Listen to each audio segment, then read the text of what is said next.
Hello, beautiful moms and entrepreneurs. My name is Charisse Walker, and I'm your host of the Unbreakable Mompreneurs podcast. This is a place where we come together to learn, grow, and inspire. So sit back, relax, and let's get started. Hello, Unbreakable Mompreneurs. We are here today with Milena Dalinaros, and I know I butchered your name. I've tried it. And I'm so excited because she is going to talk about charisma and what it is and why it's important. So why don't you go ahead and introduce yourself? Thank you so much, Charisse. I'm really happy to be here today. My name is Milena Dalinaros. Just like you said, you didn't butcher it at all. I am writing a book about charisma. I have previously worked with military professionals, teaching them interpersonal relationships and other advanced human dynamics topics.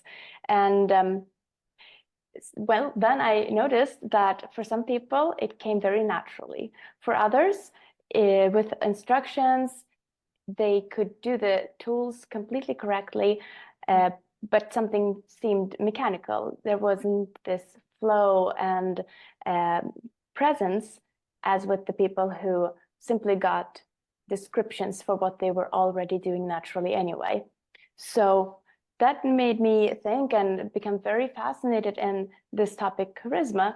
We talked about it with my previous colleagues, and we had discussions like, is it innate? Is it something we can learn? And since we had very limited time to teach people, my colleagues were rather leaning toward it's being an innate quality. You either have it or you don't have it. Whereas I, who have actually made it my mission throughout almost all of my life to grow these types of skills within myself since I was a little girl, and I identified myself with the label of being shy when I was younger. It was my mission to drop that label and become the person I wanted to be. So since I had proven to myself that it was possible, because it's, in my eyes, proof that if I'm deemed worthy to teach others these things, then of course I have managed to understand it good enough, well enough, so that others can learn something from me. And if it was possible for me, of course, it's also possible for other people. So I want to spread the message that charisma is something that we all have, this seed of it within us. And if we just nurture it with the attention and love and energy that it needs, as well as remove the blocks, remove the weeds out of the way so that it's not drained of energy, it's not shadowed by anything, then of course we can shine from within. That's how I also talk about it. It's something that's radiating from inside of us and out into the world. It's this vibe that people can feel. Like maybe you have noticed some people, when they enter a room, they change the whole atmosphere of the space and the whole feeling that people share in this group. It changes. And yeah, that's something that's coming from within this person. And it's also something that's perceived by others. So this is what I'm trying to research and describe and get right in my book. You know, and I think that it's interesting because in my book, I talk about it because you have these people, and my ex-husband was one of them, where he can walk into a room, people are like, oh, hello, you know, and he's just, you know, he's jolly, he's happy, he's fun to be around. And so people have that. But I think that people have, like you said, everybody has it. It's at different levels.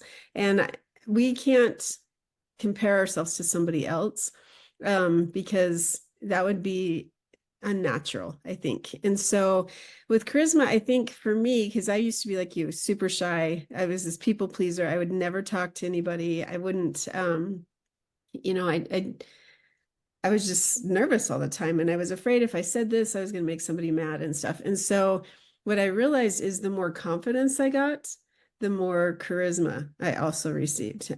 So would you say that confidence is attributed to charisma, or how do you grow charisma?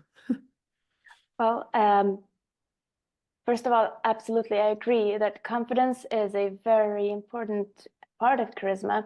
And I'm going to get detailed on this in my book. And it's something that I've enjoyed creating content around also for social media.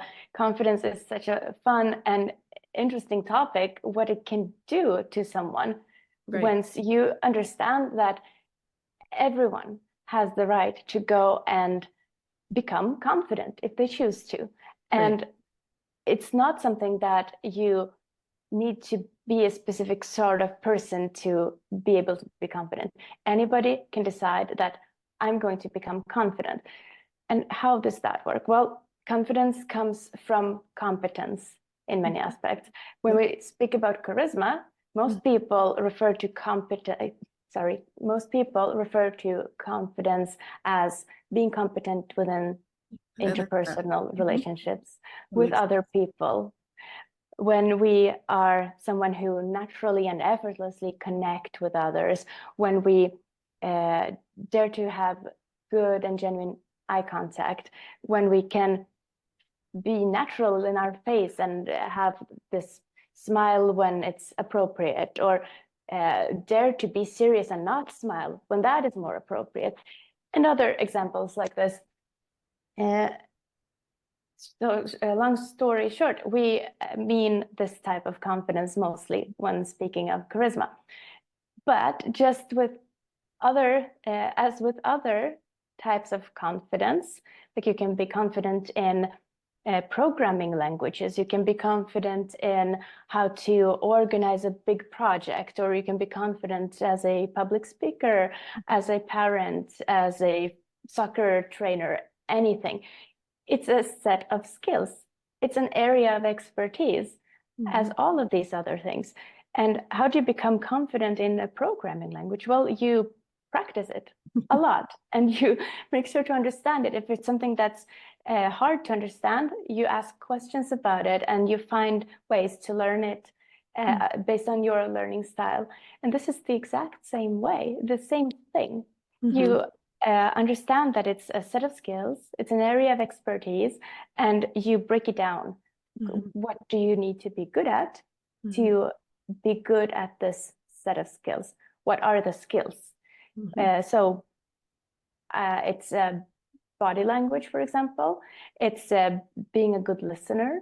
It's asking deep questions. It's being able to just be silent and listen.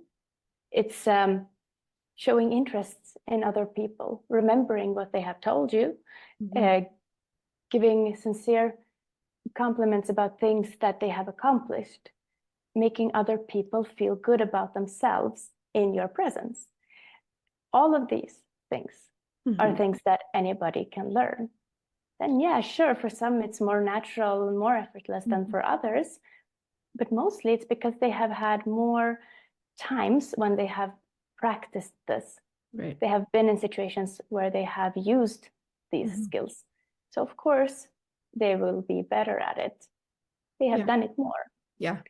And it does take practice. And I think that it's important, especially like if you're a business owner, how are you going to relate to your clients and your customers? And to me, charisma is a big thing, like you talked about. I think that we have to make sure, and you talked about listening to your client, or listening and responding.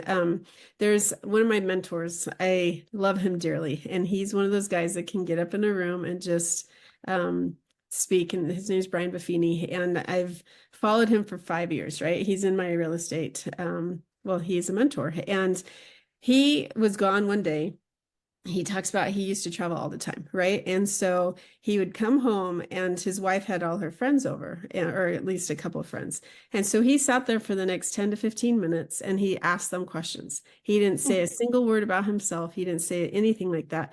And he got up and he left. And they're like, oh my gosh, he is just such a wonderful guy. Oh. And the thing was, he goes, all you have to do is listen to people. If you ask people questions and you ask how they're doing, and you ask, then they're going to think that you're wonderful because you're showing interest in them. And so the fact that you talked about that it is true, because I've really tried to be quiet a lot more lately and listen to people and ask them questions. And it does make a big difference. Yes. a big misconception about both confidence and charisma is that you need to be some form of center of attention, that you need to be the sun that all the planets revolve around. That's not true. That's wrong. A person who tries to be that will not be perceived as very charismatic. The opposite, they will be perceived as someone who's only seeking attention and not allowing other people to feel seen and heard. And yeah, so it's anti-charismatic almost to try to do that. So yes, this husband of your friend, that's completely true. And I also recognize this from so many situations where I have talked to someone and afterwards I've been thinking like, wow, I really like this person. What was it that made me like this person so much? Oh yes, of course, I was able to talk about something that was important to me. So people really love people who they can talk about themselves with and feel that it's welcome and it's okay and it's not being judged. They can just be themselves and talk about themselves. And talk about themselves doesn't only include their metadata.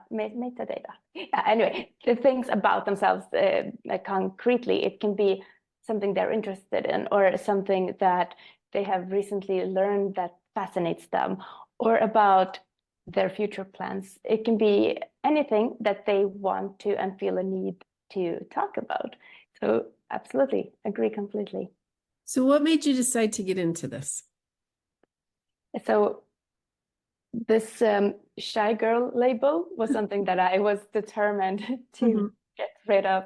And I didn't know how. I didn't know concretely which steps I needed to take. I just noticed that, well, why does that person seem to have this effortless ease about them, and I just feel awkward all the time? And it could be like other people in school or new friends who moved to the neighborhood or anything. And I started to just think about these things, and I didn't tell anyone because I thought that only I had this problem. I didn't know if other people felt this way. I just did my best to try and fit in at school and yes, just manage my way through this. And I was a good girl, I had good grades and I had really beautiful penmanship and did my homework in time, all of the things that were really appreciated from a teacher's point of view. But what I was also getting the feedback, take more space. Take more space. And I could not figure it out. What do they mean? What does it mean to take more space? What is space even? Only much later in life when I understood that it means to go after your areas of curiosity, go after your joy, and also show other people what these things are. Show people who you are so that they can recognize you as one of their people and come to you. And I was doing everything I could to hide myself. No wonder I couldn't find my people. But when I've started to be myself and take more space, be more confident, and go after my own joy, my passions, my curiosity, and show this to the world, well, of course, like-minded people have been drawn to me and I to them. So this is how I would say I started to discover some really interesting principles about human interactions. And this was something I was doing outside of work before I actually came into this from a more scientific point of view and studied it and taught it. So this was just me trying to figure life out. But I also noticed that all of the things that I reflected on and gained insights on, it was also proved later on by the things that I learned from psychology, by the things I learned from leadership training. Everything was proof that yes, if you want to find your people, you need to show who you are. Otherwise, it's going to be really hard for them to recognize you. And therefore, authenticity is also a very big aspect of charisma, which I'm also planning to be really detailed about in the book later. That's great. I think that that's something that is really important. I love those 3 words, take your space, because I'm like, what does that mean? But it's step into yourself, step into your authenticity and be who you are and be proud of it. And I think if we can do that, especially as business owners and as parents, that we're more confident with our kids, therefore our kids are more confident. And then we also attract the type of customer that we want to have, because if we are trying to please everyone, then we don't have a specific person that we can really talk to and speak to. And I think that that's something that's really important, is knowing who you are so that you can then help other people. So last question for you. If you were sitting on a park bench and you were talking to your 18-year-old self, what advice would you give her? Oh, wow. I would say drop that small life vision. Drop it. It's not worth pursuing. Take this one instead and give her this big one and say, yeah, I know it's big and I know it's uncomfortable to be thinking this big, but that's the way you need to think, because otherwise you're going to move very, very slowly through life and climb the stages at a very slow pace. And that's going to create so much frustration in your life. So you're going to feel stressed about things, and that's completely unnecessary. Rather, believe in this big vision, believe that you have all that it takes to reach it. And you will know what to do when it's time to do it. I love would that. say that. That is fantastic. Great advice. And I think that's something that, dream big, go for it. And that's fantastic. I appreciate it. Well, if people want to find you, how do they contact you? I will soon be launching my website. It's going to be www.milenadalinaros.com. Currently, I'm active on 2 social medias. It's Threads with the handle milena.dalinaros, and on X with Milena Dalinaros, without the dot. And I'll be using more of the other ones soon also. So I've been gathering lots and lots of content for that, and charging for this really big output of content, and lots of energy and fun things, inspiration. So I'll be on Instagram, on YouTube, and you name them, all of them. You're dreaming big. That's good. Yes. That's fantastic. Absolutely. Well, Unbreakable Mompreneurs, we have yet another episode with Milena Dalinaros, and we are so excited that she came on. And really, take your space, step into your own, and be your authentic self. Have a great, fantastic day. Beautiful moms, remember, you are unbreakable.